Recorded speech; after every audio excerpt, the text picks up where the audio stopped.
আসসালামু আলাইকুম এভরিওয়ান। আমি এখন লাচ্ছি বানাবো, তো আপনাদের সাথে সেই লাচ্ছি রেসিপিটা শেয়ার করব। তো দেরি না করে চলুন দেখে আসি লাচ্ছি রেসিপিটা। শুরুতেই আমি লাচ্ছি বানানোর জন্য হাফ কেজি একটা দই নিয়ে নিয়েছি।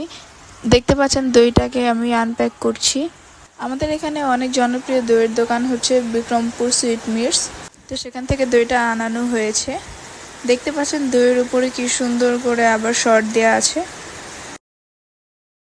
এখন আমি ব্লেন্ডারে যে জগের মধ্যে লাচ্ছিটা বানাবো, তো সেই জগ পুরোটা ভরে আমি পানি নিয়ে নিচ্ছি।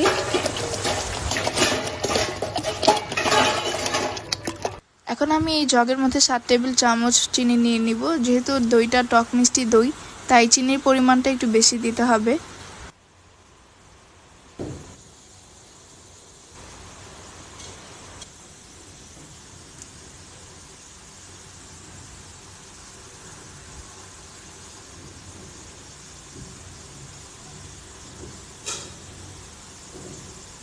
অনেকে হয়তো এখন এত চিনির পরিমাণ দেখে ভাবতে পারে যে আমরা হয়তো মিষ্টি অনেক বেশি পছন্দ করি।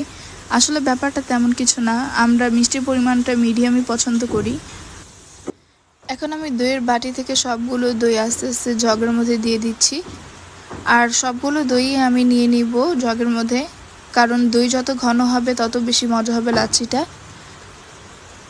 আর লাচ্ছির টেস্ট হচ্ছে ডিপেন্ড করে দই কতটুকু দেয়া হয়েছে তার উপর। দই আর চিনি পানিতে দেয়া হয়ে গেলে এখন এটাকে ভালো করে ব্লেন্ড করে নিতে হবে। যদিও লাচ্ছি এত একটা ব্লেন্ড করার প্রয়োজন হয় না, কিন্তু যেহেতু এখানে বেশি পরিমাণে লাচ্ছি, তাই এটা ভালো করে ব্লেন্ড করে নিতে হবে।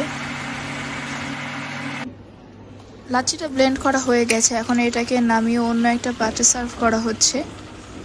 দেন এটার সাথে কিছু বরফ কুচি অ্যাড করা হবে ঠান্ডা করার জন্য।